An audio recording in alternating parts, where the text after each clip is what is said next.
Tip Tuesday, and I'm coming at you today with another treadmill talk as I do my zone 2 cardio. Today we're going to be talking about metabolic flexibility. What does this mean? It means your body can efficiently either use carbohydrate for fuel or stored body fat. It can switch back and forth. This is a good thing for your overall health from a weight management standpoint.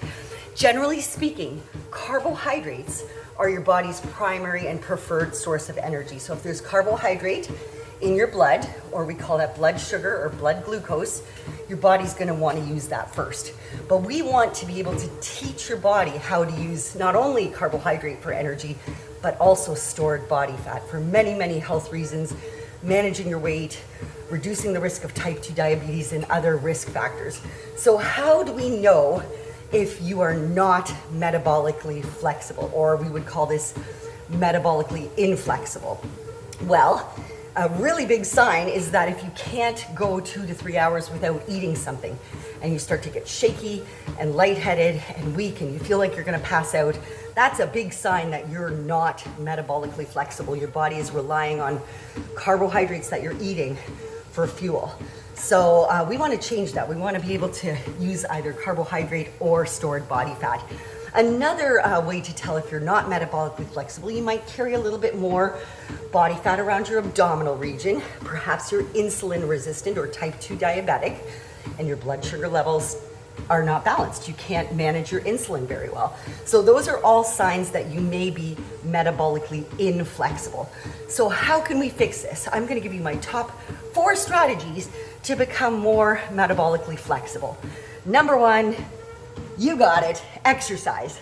Cardiovascular exercise, this zone 2 cardio or any cardiovascular exercise, is going to burn off carbohydrate that's in your blood. It's going to use blood glucose for fuel, which is why going for a walk, a 10 to 20 minute walk after your large meal in the evening, can be such a great strategy at managing blood sugar, because you go for a walk and you burn off the blood sugar in your blood, and it helps you bring your blood sugar levels back down again. So cardiovascular exercise to burn off that blood glucose.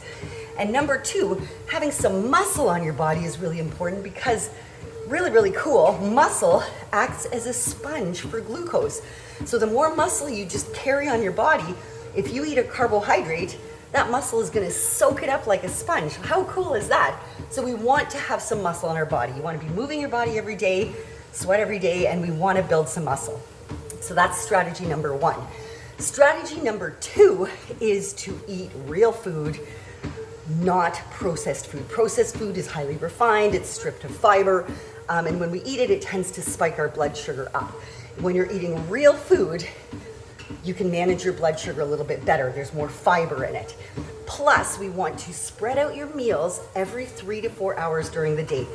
Gone are the days where we suggest that you're grazing all day long, because your blood sugar will stay elevated all day long if you're grazing. So we want to eat a good solid meal that balances your blood sugar and allow it to come down over the next 3 to 4 hours, and then eat again.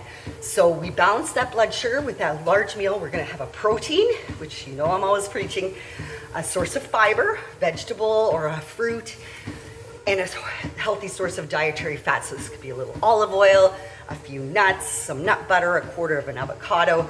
So you combine those 3 things, protein, fiber, and fat, and your blood sugar levels will remain more stable, and you will not be swinging up and down all day long. So manage your blood sugar, eat every 3 to 4 hours, stop snacking so much throughout the day.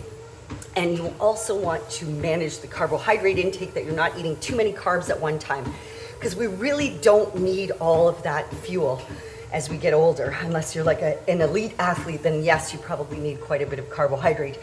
But as we get older, you probably only need a half a cup at a time, and only a few times per day. So just cut down on the carbs a little bit, spread out your meals. That's tip number 2, eat real food. Tip number 3, start to lengthen your fast overnight. So everybody should be aiming for a 12-hour minimum fast overnight where you're not eating, so that your body can finish digesting, your organs can rest. There's some cellular cleanup going on while you're sleeping. But we can start to lengthen that fast to 14 to 16 hours. So every week, start to push your fast a half hour later.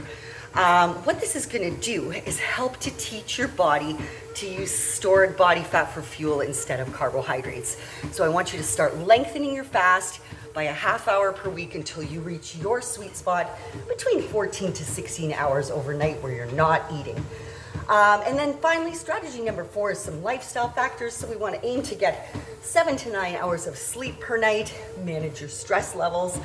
Cold plunging is optional but recommended. And these are all great for cortisol levels, mitochondrial health, which is going to help with metabolic flexibility as well. So let's just recap. Number 1, exercise. Cardiovascular to burn the blood glucose.